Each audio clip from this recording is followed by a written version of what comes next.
There's a busy week at the state capitol, beginning Monday, with 2 emergency certified bills with controversial concepts that Democrats could not wait for. Among the emergency items from Democrats was a political play which requires local school districts to have new guidance on how to deal with federal immigration authorities. Districts could have followed this guidance voluntarily, but instead, Democrats opted for another mandate, wasting time and resources just to score political points with their base.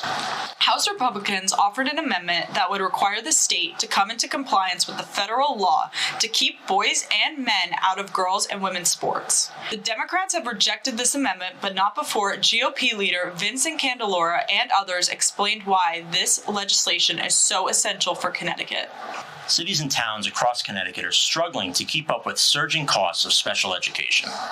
Last spring, House Republicans proposed budget adjustments which would have fully funded the excess cost grants to make these towns whole.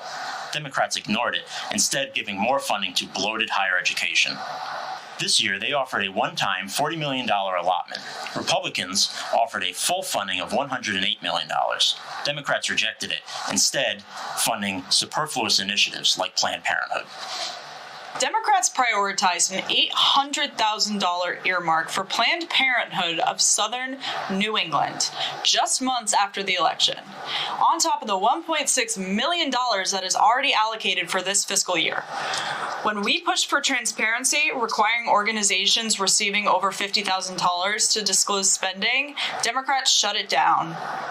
In a decision which even shocked the detective who investigated Jeffrey Dahmer, the state's Psychiatric Review Board granted conditional release to a man now known across the nation as Connecticut's killer cannibal. Republican Rep. Devin Carney, House-ranking member of the Government Oversight Committee, has been following this mind-boggling case closely, which, as the Hartford Current points out, involved the killing of the victim with an axe, eating his brain and eyeball.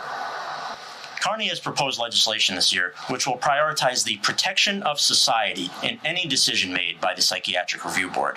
We think this is long overdue. Tuesday was IDD Family Day here at the Capitol. Representative Jay Case hosted over 200 families of those with intellectual and developmental disabilities for a listening session with legislators. The decade-long annual tradition is personal for Rep. Case. Individuals were invited to offer testimony on their experiences, need for services, and how they can best lead independent and fulfilled lives.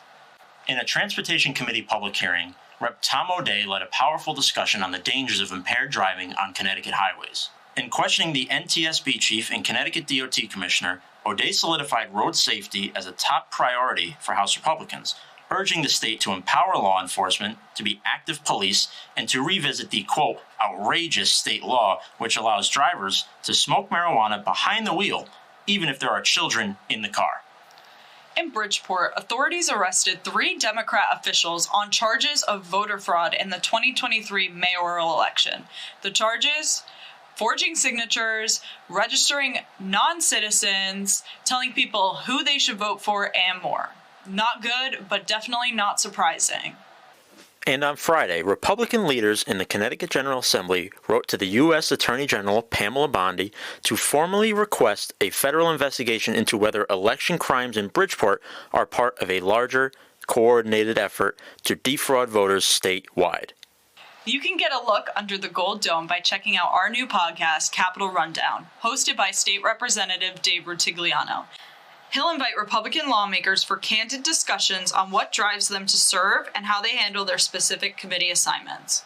If you're like most Connecticut residents concerned about your electric bill, then you're invited to testify on a House Republican proposal that will remove the public benefits charge from your electric bill.